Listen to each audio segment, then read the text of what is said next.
É o nosso privilégio estarmos juntos mais uma vez ao redor da Palavra de Deus, a Bíblia, pedir a Deus que nos abençoe, começarmos esse dia para que Ele nos ajude a focar aquilo que realmente tem importância. Aqui estamos para conduzir os negócios da igreja, sim, mas estamos, em primeiro lugar, entretanto, é a palavra de Deus. Oremos. Pai, chegamos a Ti através do nome de Jesus. Estamos muito mais contentes do que podemos expressar há 2000 anos. Jesus veio cumprir a profecia, confirmação da aliança, morreu por nós, para que pudéssemos viver a despeito dos nossos pecados, dos nossos corações endurecidos. E aqui estamos hoje, Senhor, para pedir que nos ouça. Muito obrigado pela presença do Teu Espírito Santo, pelos anjos que andam em nosso meio. E agradecemos, Senhor, que Tu és a cabeça desta igreja. Te pedimos que o Senhor abençoe, que as palavras que sejam faladas e os pensamentos possam todos ser consagrados e ordenados por Ti. Fala ao nosso coração, Senhor. Em nome de Jesus, todos disseram amém. Em 2013, um vendedor ambulante montou uma barraca no Parque Central, em Nova York, alegando estar vendendo obras originais do artista britânico Banksy. Vocês conseguem enxergar esse quadro facilmente, né?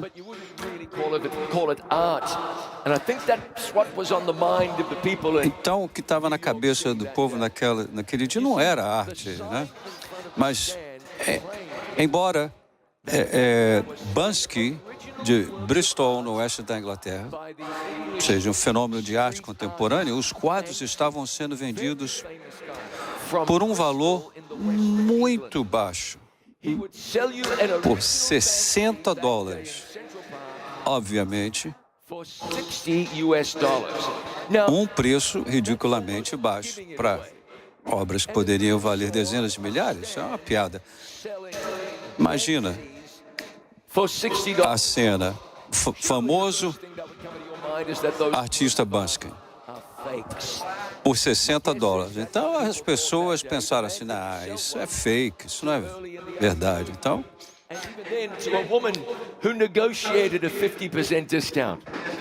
e uma mulher passou, vindo de Nova Zelândia, comprou duas. E depois, um homem de Chicago comprou 4 das supostas obras originais, aproveitando a promoção, né? Acontece que os quadros eram realmente autênticos de Banksy. E as pessoas que o compraram por $60 ou menos poderiam, se quisessem, vendê-los até 100 mil cada. As pessoas que passaram por ali aquele dia simplesmente não reconheceram o valor da oportunidade diante delas. Aquelas obras realmente criadas por um artista famosíssimo perderam a oportunidade, poderiam ter feito uma pequena fortuna, simplesmente não sabiam o que eles tinham bem ali em frente deles. E podemos nos encontrar, eu fico pensando, numa situação semelhante em nossas mãos. Se a gente realmente sabe o tesouro que temos aqui em nossas mãos, 1.189 capítulos, 66 livros, uma Bíblia, a palavra de Deus viva, eficaz e mais penetrante que qualquer espada de 2 gumes, uma revelação de Jesus, o poder de Deus para a salvação, uma lâmpada para os nossos pés e luz para o nosso caminho. O mesmo poder, presta atenção, que diz, haja luz. Esse poder está presente exatamente dentro da palavra de Deus. Pedro disse assim, por que não seguimos fábulas engenhosamente inventadas? Ele falou como testemunha ocular da majestade de Jesus e de ouvir a voz que dizia, este é o meu filho amado. Então ele afirmou, temos ainda mais firme a palavra da profecia, a qual bem fazeis em estar atentos. Palavra profética. Uma coisa absolutamente confiável, como diz uma tradução.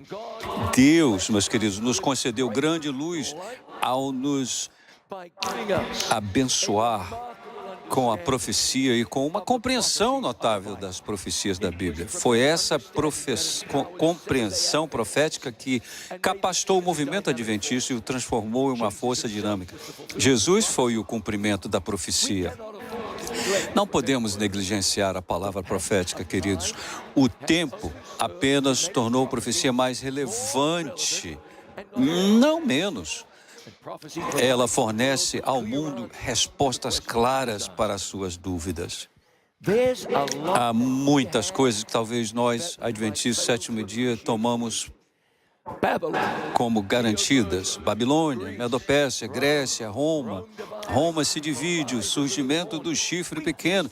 Ensinamos isso às nossas crianças, enquanto muitos cristãos nem sequer ouviram falar disso. Sabe e entende, desde a saída da ordem para restaurar e edificar Jerusalém até o Messias, o príncipe, haverá 7 semanas e 62 semanas. 457, 27 e 31 DC.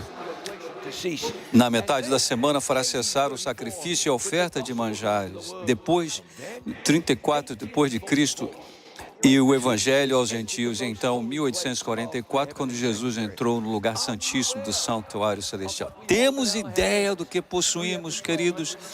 Temos os 1.260 dias, 1.290 dias, 1.335 dias. Apocalipse 12, 7 a 9. Houve batalha no céu. Miguel e seus anjos batalhavam contra o dragão. E batalhava o dragão e seus anjos. Mas, e agora vem, não prevaleceram nem mais no seu lugar. Foi precipitado grande dragão, a antiga serpente, Satanás, que engana todo mundo, foi precipitado da terra e os seus anjos. E o dragão irou-se contra a mulher. Conhecemos. E como que aconteceu isso? Foram atrás daqueles que guardam os mandamentos de Deus. O remanescente. O grande conflito. Queridos, fomos abençoados com luz. Temos realmente sido abençoados por Deus com grande luz. Apocalipse 13, uma besta sobe do mar e outra da terra. Identificamos essas bestas há 150 anos. E à medida que ensinamos essas profecias, os acontecimentos do mundo só confirmam quão corretas são nossas interpretações. É inegável, queridos irmãos e irmãs, que estamos caminhando rapidamente para o cumprimento dessas profecias. Uma imagem da besta. Proibição de comprar ou vender. A marca da besta. O número da besta. Nossos pioneiros pregaram tudo isso pela fé. Hoje, quase não é mais preciso fé para crer nessas posições escatológicas. Apocalipse 14, os 144 mil, as mensagens dos 3 anjos, o retorno de Jesus, as 7 últimas pragas, o mistério de Babilônia, a mãe das meretrizes e abominações da terra. Caiu Babilônia, sai dela, povo meu. Jesus voltando em um cavalo branco, milênio de Apocalipse 20, e viu um novo céu e uma nova terra. Aquele que testifica essas coisas diz, certamente cedo venho. Ora vem, Senhor Jesus. Esse é o poder, tem poder na palavra de Deus. Fomos chamados para pregar as profecias da Bíblia com toda a coragem. Não para mostrar o quanto somos inteligentes ou certos ou superior, mas não para expor a ignorância dos outros, mas para iluminar a veracidade da Bíblia, exaltar Jesus na cruz, o Filho de Deus, o verdadeiro Filho de Deus. Perfeito. Aqui está a continuação da tradução. Não precisamos ser imprudentes com essa mensagem. Grande luz traz grande responsabilidade. Devemos lembrar do tempo, do lugar em que tato e graça são necessários. Mas não precisamos ser tímidos. As pessoas estão procurando as respostas. Um dos nossos delegados aqui nessa semana, quando era adolescente, queria entender o futuro. Uma igreja sobre a qual ele não sabia quase nada. Estava organizando um seminário profético. Ele viu a propaganda 4 vezes diferentes, entrou na igreja e foi convertido. E hoje é autor, evangelista, pastor e presidente da associação.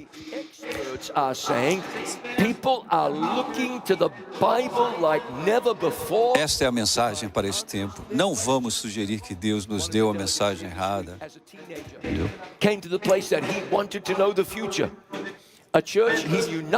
Deus sabia o que estava fazendo. E Ele entende de salvação de almas mais do que qualquer um de nós. Fomos confiados com essa mensagem profética. As mensagens dos 3 anjos foram dadas por Deus a nós. Esta é a mensagem para esse tempo. Ao longo da nossa história, queridos, surgiram aqueles que promoveram ideias sensacionalistas e especulativas e parecem sempre atrair seguidores. Uma razão para isso é que quando a igreja não ensina as profecias bíblicas, outra pessoa o fará. Se a igreja não alimenta o rebanho, se não define a mensagem, se não traz clareza profética, alguém mais o fará. E talvez você não goste do que eles vão enfatizar. Queremos evitar especulações. Elas não ajudam e sempre prejudicam. Sempre é esse papa, entre aspas, ou esse presidente, entre aspas. Mesmo que os estudantes da Bíblia saibam que esse não é o funcionamento da marca da besta. Não nos cobrimos de glória quando especulamos. Por exemplo, quando o último Papa, agora falecido, escreveu sobre mudança climática e chamou a guarda do domingo, alguns dos nossos membros e líderes entraram em pânico. Diziam, este é o fim. E agora que temos um Papa americano, as especulações são maiores. Mas ainda não é a hora do fim. E agora o autor do documento, daquele primeiro documento, já faleceu. Os entusiastas dessa especulação sensacionalista estão em silêncio, aguardando a próxima teoria bombástica. Algumas pessoas aqui, quem sabe, estão culpadas do que eu vou falar. O último Papa, que agora já morreu, escreveu um documento sobre mudança climática. E depois, esse documento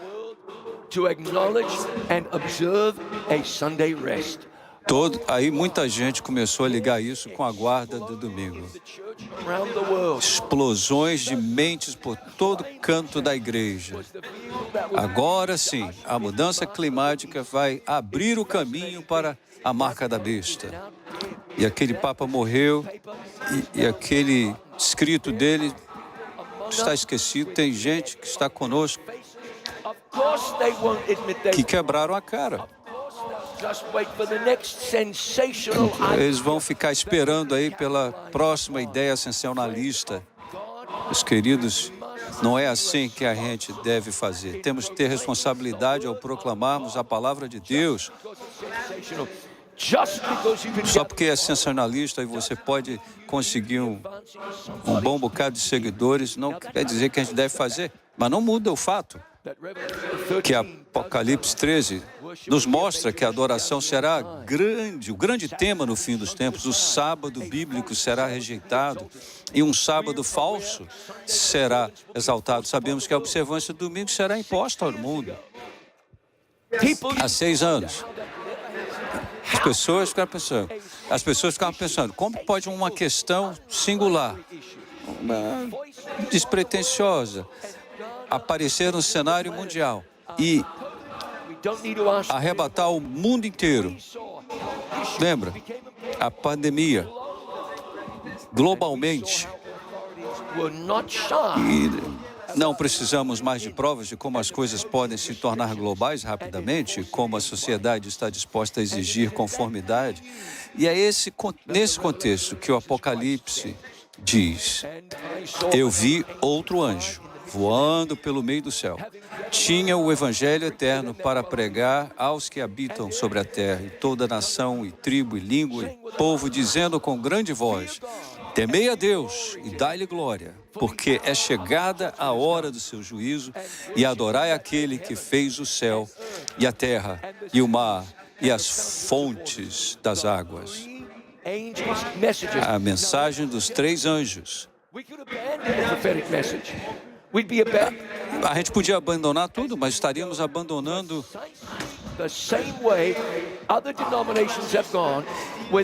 o nosso perfil denominacional. Tantos outros abandonaram a Bíblia e começam a introduzir um evangelho social.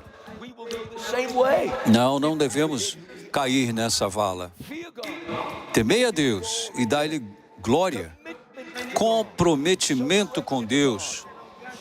É chegada a hora do juízo. E temos um sumo sacerdote no céu. Oh, que glorioso!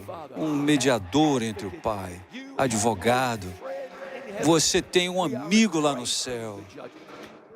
Não tem problema. Não há medo. Adorai aquele que fez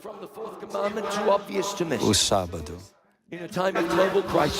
Uma citação do 4º mandamento tão clara que não se pode ignorar. Em tempos de crise global, Deus chama a verdadeira adoração destacando o sábado. Isto é, firme como rocha, incontestável. Deus chama o mundo nos últimos dias da terra, apontando para o 4º mandamento como sinal de lealdade e fidelidade. Sinal do concerto que Deus estabeleceu.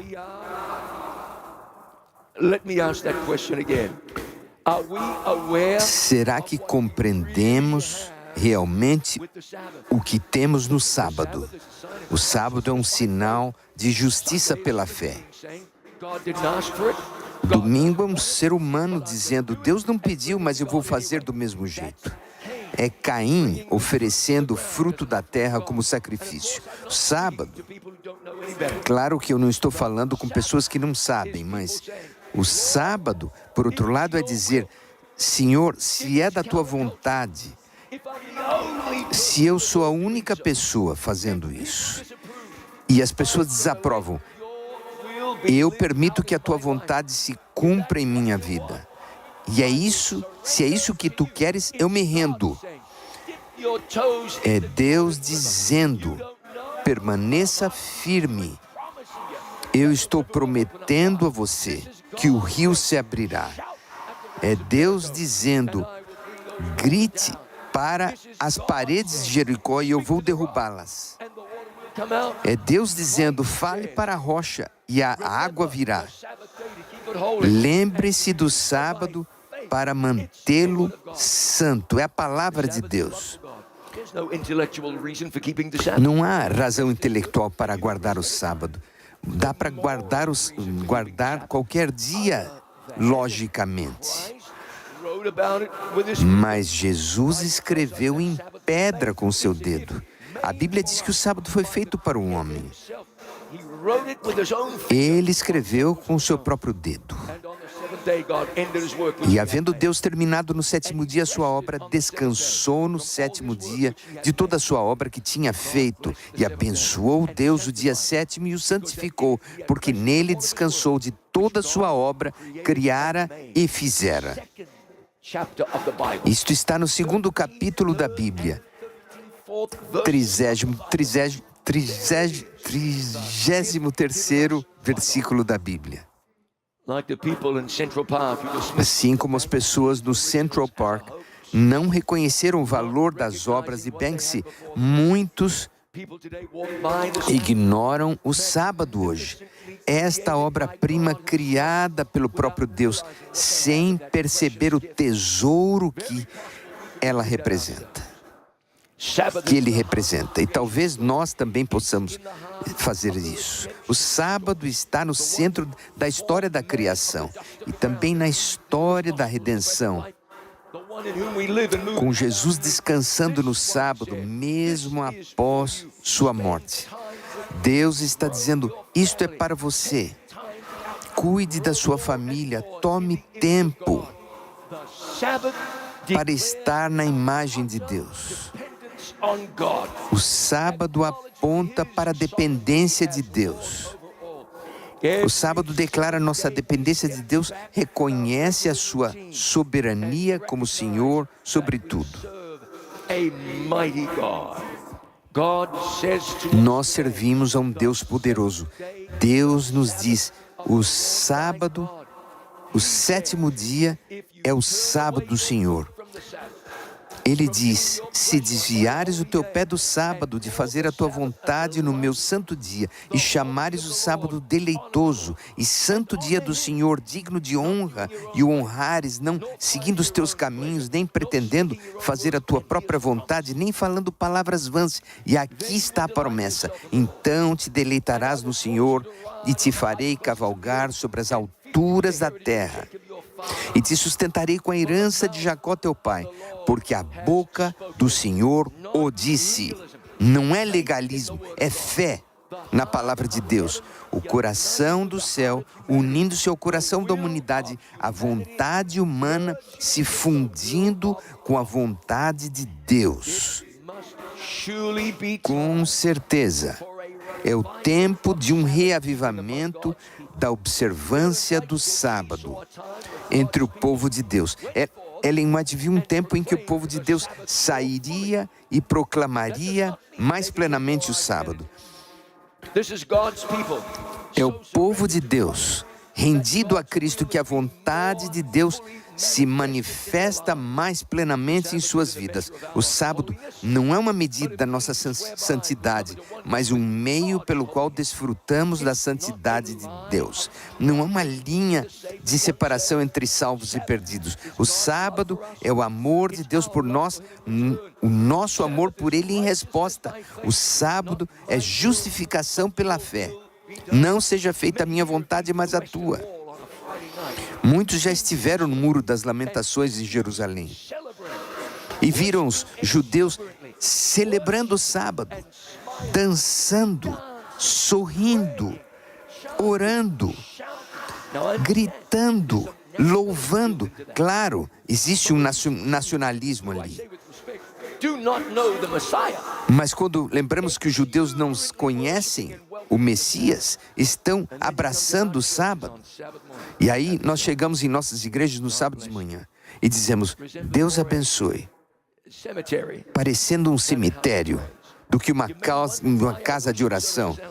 E aí ficamos pensando, por que nossa adoração é mecânica? O sábado não é um dia para sermões monótonos. Não é um dia para esperarmos passar, é um dia para nos alegrarmos. É o clímax, é o Monte Everest. É o clímax. Quando a palavra de Deus é aberta, o povo de Deus deve estar entusiasmado, contente, animado.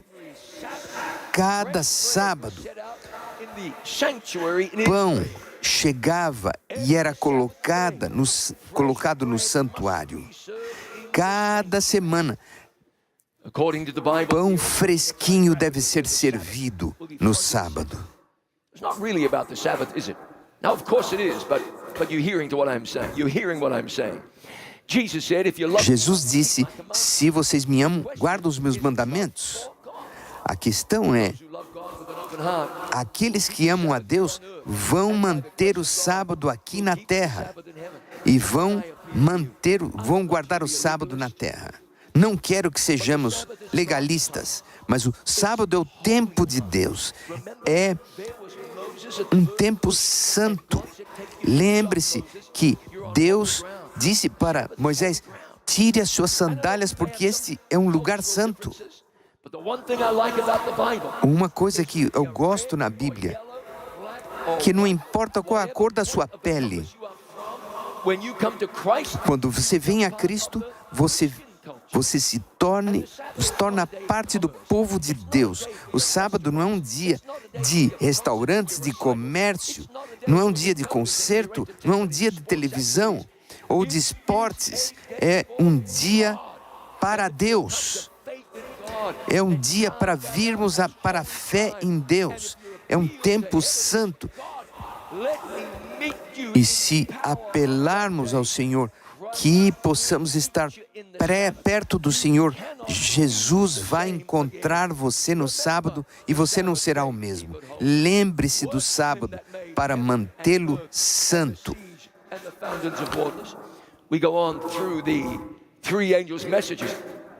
E chegamos às 3 mensagens angélicas.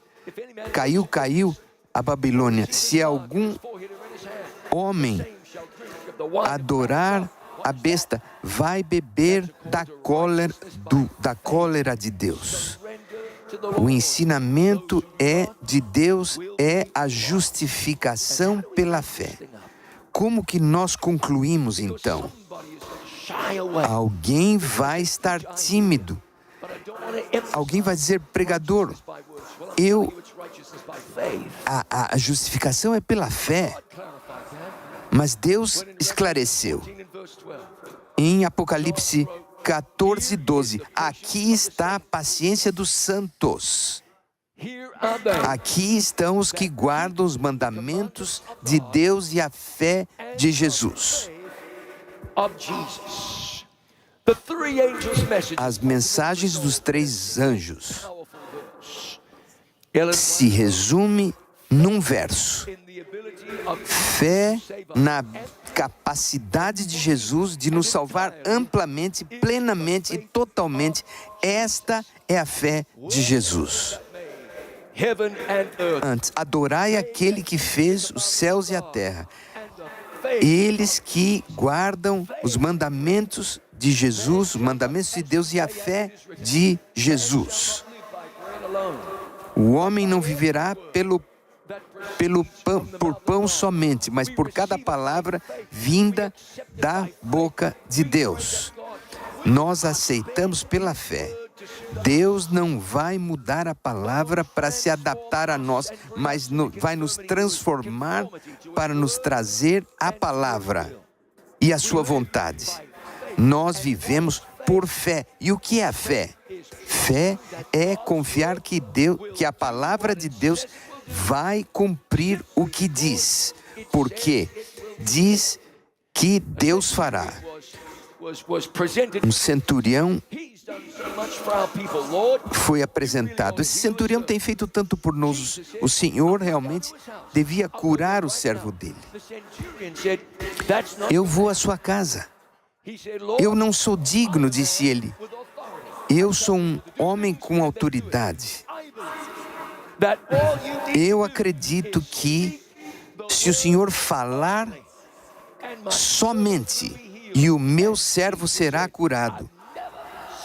E Jesus disse: eu nunca vi uma fé como esta em Israel. Fé confiando na palavra de Deus, que há poder na palavra de Deus. Olhe para o cenário profético. Eu não preciso ver, eu acredito porque a palavra de Deus o diz. Havia uma mulher que por 12 anos sofria de uma doença hemorrágica e gastou com os médicos todos os seus bens. E ela disse: se eu apenas tocar suas vestes, serei curada. Ela se aproximou de Jesus na multidão e tocou na orla do seu manto. Não há salvação em simplesmente tocar numa roupa. Mas a Bíblia diz: imediatamente cessou o fluxo de sangue. Mas Jesus sentiu que saiu o poder dele. E perguntou: quem me tocou? E os discípulos disseram: mestre, a multidão te aperta de todos os lados. Que quer dizer quem me tocou? Jesus disse à mulher: filha, tem bom ânimo, a tua fé te salvou. Ela acreditou que há poder em Cristo. Nós acreditamos que existe poder na sua palavra. E se nós o tocarmos, Ele vai nos curar. E se nós abraçamos a sua palavra e andamos segundo a sua vontade, temos comunhão uns com os outros. E o sangue de Jesus nos limpa de todo o pecado. Jesus está procurando aquele toque da fé. Nós podemos ser tão formados academicamente, de tal maneira que não compreendemos e recebemos a simples palavra de Deus. Saímos do caminho. Temos que voltar em humildade e simplicidade para abraçar a palavra de Deus. Não precisamos duvidar a palavra de Deus. É a palavra de Deus. E Deus nos dá esta palavra. Quando uma mulher de Canaã veio, sul do Líbano: tem misericórdia de mim, Senhor, filho de Davi. Minha filha está horrivelmente endemoniada. Jesus a ignorou. Em seu silêncio, os discípulos sugeriram que ele a mandasse embora. Quando Jesus finalmente falou, disse: não fui enviado senão as ovelhas perdidas da casa de Israel. As ovelhas não seriam desviadas. Mesmo quando Jesus disse: não é certo tomar o pão dos filhos e lançá-lo aos cachorrinhos, ela não recuou, ela não se desanimou. Ela sabia que Jesus era a sua única esperança, acreditava que Ele atenderia a sua necessidade. E ela disse: verdade, Senhor, mas até os cachorrinhos comem das migalhas que caem da mesa de seus donos. Então Jesus estava maravilhado. Jesus disse: ó mulher, grande a tua fé, seja feito contigo como queres. E a sua filha foi curada naquela mesma hora. Fé, amigos de Deus. Deus nos convida a confiar, não a duvidar. Nós não devemos atacar as 28 declarações fundamentais. Nós não devemos ser autoridade nós mesmos. Não devemos expressar palavras que vão colocar dúvida no coração de outros. Não há razão por que não possamos confiar na palavra de Deus, a rocha do Senhor. Nós podemos pregar as 3 mensagens angélicas, exaltar a Jesus, pregar o sábado, convidar as pessoas a se unirem à igreja de Deus. Jesus está falando conosco quando Ele disse: será que o Filho de Deus encontrará fé quando Ele virá a esta terra? Por que não nos segurar a esta palavra de Deus e ao Evangelho. Ladies and gentlemen, Fé. earlier this year, a man in Neste ano, um homem faleceu aos 80 anos. Estava vivendo na cidade litorânea de New South Wales, Austrália. Ele era conhecido o homem do braço de ouro. Por quê? Durante a sua vida, ele doou plasma quase 1.200 vezes. Descobriu-se que o seu sangue possuía uma propriedade especial. You see, when he wore a younger man's clothes, it was recognized that there was a Eles descobriram que havia uma propriedade no sangue deste homem que era necessária para usar num remédio que salvaria a vida de bebês em risco, sabendo o que estava acontecendo. Cada 3 semanas ele doava o seu sangue. E quando ele morreu, havia um total de 2,4 milhões de bebês que foram salvos por causa do sangue deste homem. 2.000 anos atrás, Jesus derramou o seu sangue pelo mundo. Ele abriu seus braços e eles penetraram com pregos naqueles braços. Estamos falando do sangue de salvação de Jesus.